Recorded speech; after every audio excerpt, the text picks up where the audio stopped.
Right, so I literally just got back from the cinema. Watched episode 9. What the fuck were you lot complaining about? Literally, that film is fucking amazing. Now, I'm not going to class myself as a hardcore Star Wars fan, because even though I like researching the lore, I play the computer games, read the books and the comic books, I'm not going to be able to recite information.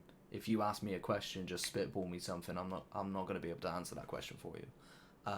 Whereas a hardcore fan probably would. So I'd say I'm more of like an enthusiast level of Star Wars fan. But I do love it. It's a hobby and a passion of mine. Now, previously, and this might offend prequel trilogy or sequel trilogy fans, should I say, original trilogy fans, episode 3 is probably my personal favourite, because we get the answered question of how Vader became Vader. So growing up watching 4, 5 and 6 as a child, I always wanted to answer that question. I like finding out the answers to those questions and delving deep into the stories and the lore of certain things, and answering those questions for myself.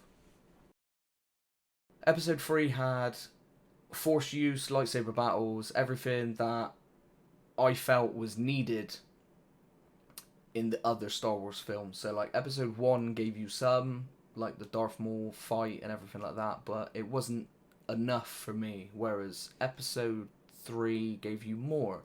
So episode 9 answers all of the questions that you had from episode 7 and 8, but it does it where you actually have loads of force use, several lightsaber battles, to be honest with you. There could have been a little more on the lightsaber battles, but the film was done amazing. You had emotional roller coasters. My wife complained about having too much emotion at such an early time in the morning, because we went to go watch it at like 10:30, and the film was just, it was funny. The force use, lightsaber battles, the emotional ties, all of the tie-ups, the questions answered from 8 and 7, everything was done to perfection, and I thank you, JJ. Now, everyone that's watched any of the Star Wars, like, higher up YouTube channels of Star Wars theorists, and the leak videos, all of that's true, but all of them seem to have a negative pull from the leaks. Now, how the fuck? Like, you go, if you don't mind having the film ruined for you, you go and watch that, or even watch it afterwards, and then all of the leaks that came out, you tell me how you draw a conclusion, a negative conclusion, from any of those leaks. Because every single one, I watched like 4 or 5 different opinions on it. They seem to have like a negative opinion to say like, oh, if that happens, then, you know, the film's going to be shit. And all of it happened, and the film wasn't shit. The film was fucking amazing. So we could sit here until you're blue in the face and you can try and convince me that the film was shit, but the film wasn't shit. The film was fucking amazing. I'm sorry. The film was so good. Look, even if you had basically all the plot twists were leaked, the delivery and the visuals and everything were absolutely stunning. The sound, the music and everything in that, the emotional pull you had to do with the sound and the music, with the scenery and the visual effects that were given to you, were just... J.J. Abrams done a fucking fantastic job. Absolutely amazing job, and I don't understand, if anybody, how you could not like the conclusion to that film, because it just, for me personally, Star Wars has been there since birth. It's one of the earliest films I've watched, and that was an acceptable and resonating conclusion for me, and J.J. Abrams done it justice. If you disagree with that, I mean, that's your own personal opinion. There's always fucking haters, but, you know, I really want to go watch the film again. Whether Disney deserve my money at the box office again is a different question. But now that we've got all of that wrapped up and concluded, all of the only question we have left unanswered is, where the fuck did Baby Yoda come from in The Mandalorian?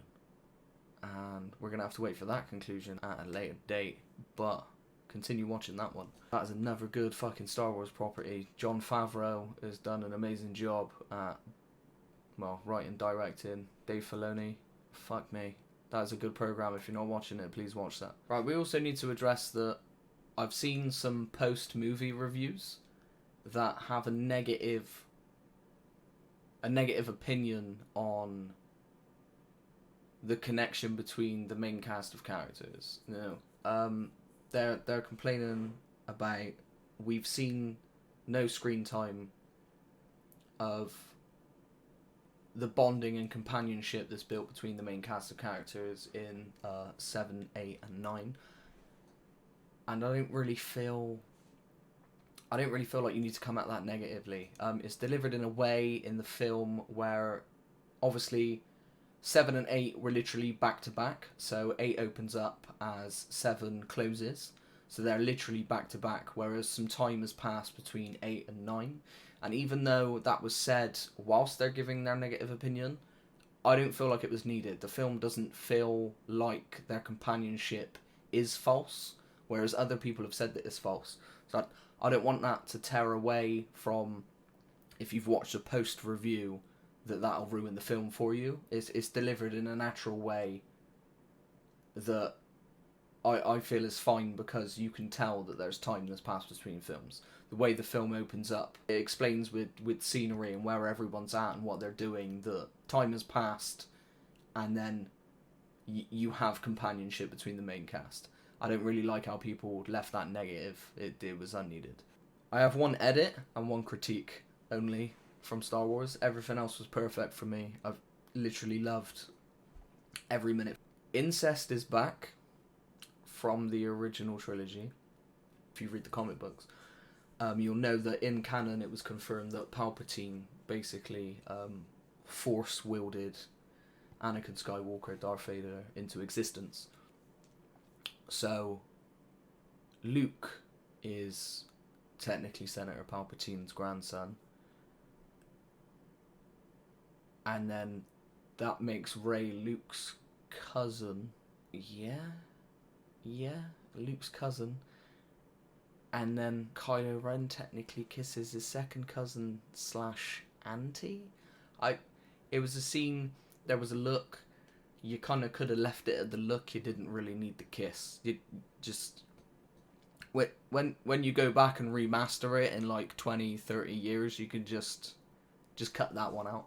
That didn't need to be in there. And then secondly, the critique is right at the end of the film. There's a scene with Rey where she returns to Tatooine. Leia wasn't raised on Tatooine. Luke was raised on Tatooine, not Leia.